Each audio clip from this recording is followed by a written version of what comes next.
I've played a lot of games that made me angry, games that made me question my sanity, my skills, and occasionally my Wi-Fi. But somehow, after all the rage, confusion, and pure stubbornness, those same games ended up stealing my heart. So here's my list of 10 games I absolutely hated at first, but eventually couldn't stop thinking about. Just trust me, pain now, love later. Let's kick things off with the most obvious such game, Death Stranding. Alright, so when I first played this game, I thought I accidentally bought a hiking simulator. I was delivering boxes like some futuristic FedEx employee with severe back problems. I slipped, I tripped, I face planted into a rock because a tiny pebble disrespected my balance.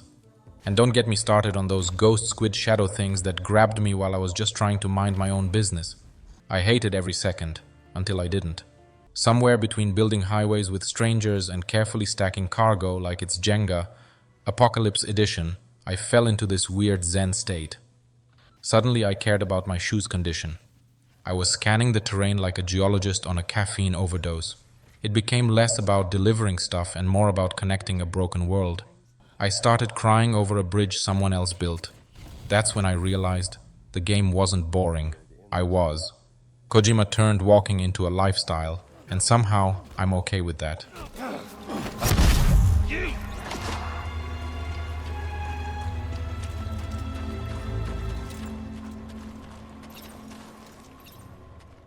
Next, let's talk about Elden Ring.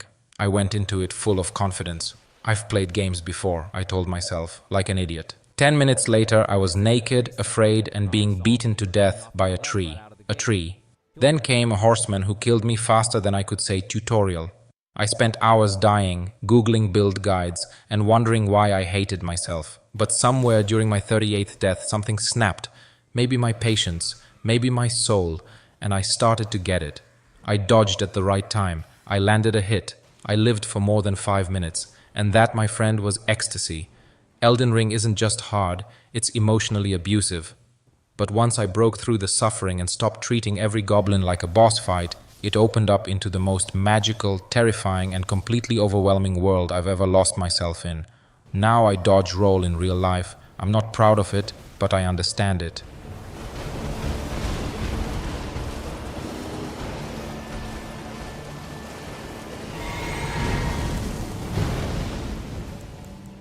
Next game on the list is Xcom 2. I swear this game personally offended me. First mission, I line up the perfect shot, 95% chance to hit. My soldier, bless his soul, somehow shoots a civilian 3 blocks away. Then he panics, drops his gun, and runs directly into an alien's embrace. I sat there in disbelief, staring at the screen like I owed it money. I almost rage uninstalled right there. But then something happened. I stopped trusting percentages. I started building squads like I was casting Ocean's 11, but with more lasers. I began to care deeply about these pixelated people with names like Sniper Steve and Grenade Grandma. And when one of them died, I felt it. I genuinely mourned. Eventually, I got so into it, I was planning flanks in the shower. This game doesn't want you to win. It wants you to adapt, suffer, and survive by sheer grit. And honestly, that 5% hit chance? Never been more satisfying when it actually lands.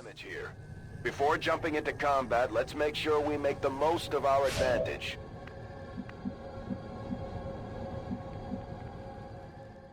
And next we have Prey.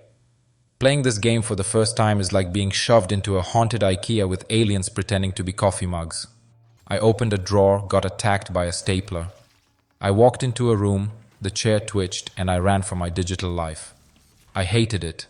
Everything was trying to kill me, including the furniture. I was lost, underpowered, and paranoid. I started checking every object twice like a sci-fi grandma.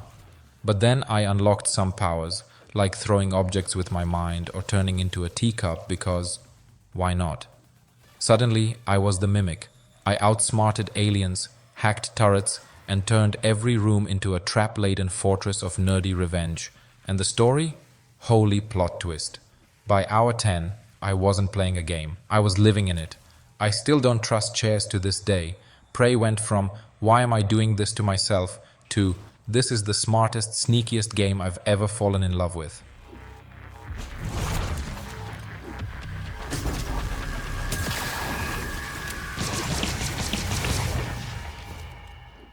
And next game on the list is a combat masterpiece.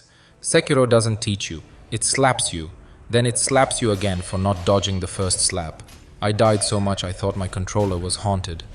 Every enemy felt like a boss, and every boss felt like they graduated from Evil Samurai University with honors in pain.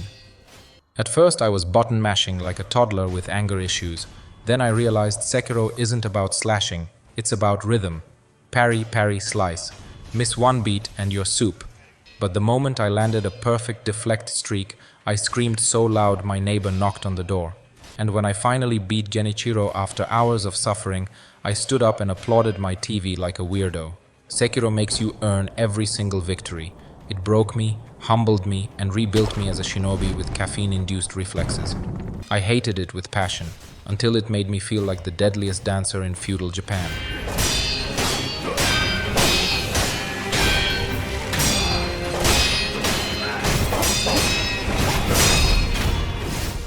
Next we have The Last Guardian, one of my favorite games. Playing this game is like adopting the world's biggest, clumsiest, moodiest cat-dog-bird hybrid, and then trying to get it to listen to you during a life-or-death puzzle. I spent the first hour screaming at Trico like a frustrated pet owner. He stared at me like I insulted his ancestors. I kept falling off ledges, getting stuck behind his feathery butt, and watching him refuse to do the thing I just begged him to do. But slowly, something changed. I stopped yelling.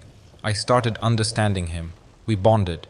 He saved me from enemies, caught me mid-fall, and stared into my soul with those giant anime eyes. Next thing I knew, I was emotionally attached to a virtual animal that once ignored me for 40 straight minutes, and by the end, I was sobbing into my controller. The Last Guardian isn't just a game, it's an emotional hostage situation disguised as a pet simulator, and I'd do it all again.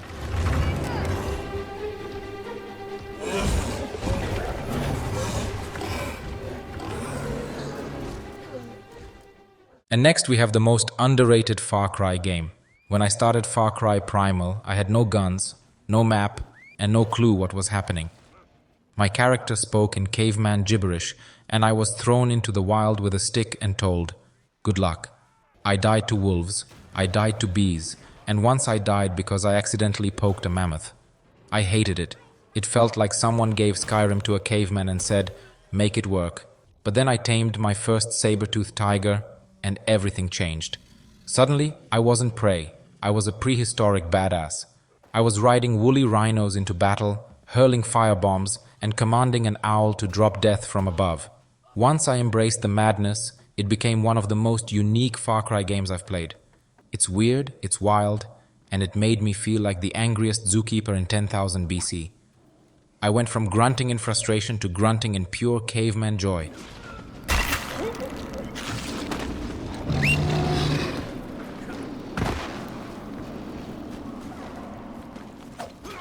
And next we have Disco Elysium. The first time I played Disco Elysium, I tried to put on pants and had a heart attack. Not even kidding. The game let me die during character creation. That's when I knew I was in for something different. At first it was all dialogue. No action, no combat, just me arguing with my own brain about things like politics and whether neckties have feelings.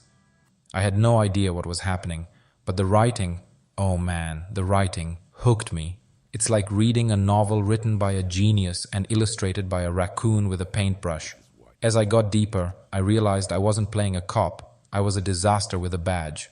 Every choice spiraled into chaos, and I loved every awkward philosophical second. This game made me laugh, made me think, and occasionally made me question my sanity. If Kafka wrote RPGs, it'd look like Disco Elysium. Glorious madness. In hell, forever. That's just the way it is.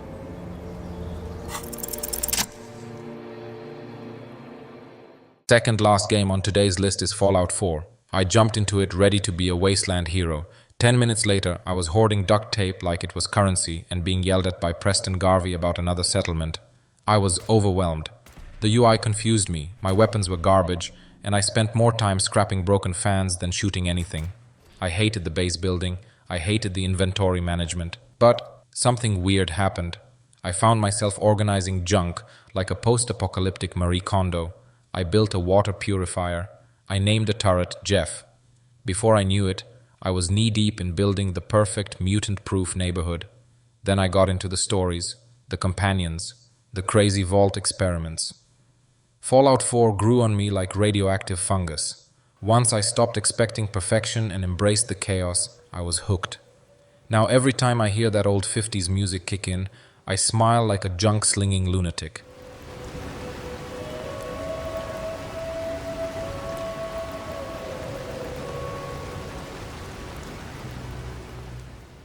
And finally, we have my all-time favorite game, the amazing Red Dead Redemption.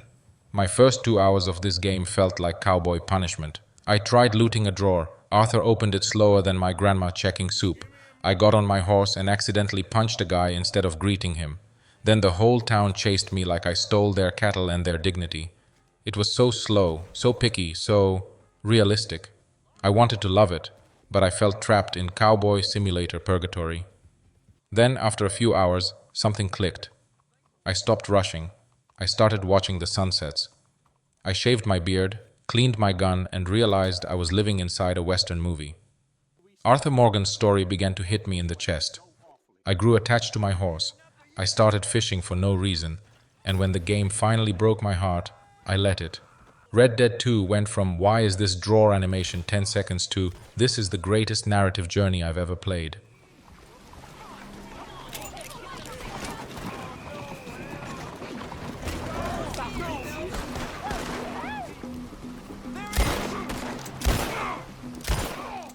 And there you have it. Games that went from "why am I torturing myself" to "this might be one of my favorite games ever." Thanks for watching. Hit that like button if you've ever screamed at your screen and ended up falling in love anyway. Subscribe for more painfully honest gaming takes, and I'll see you in the next one.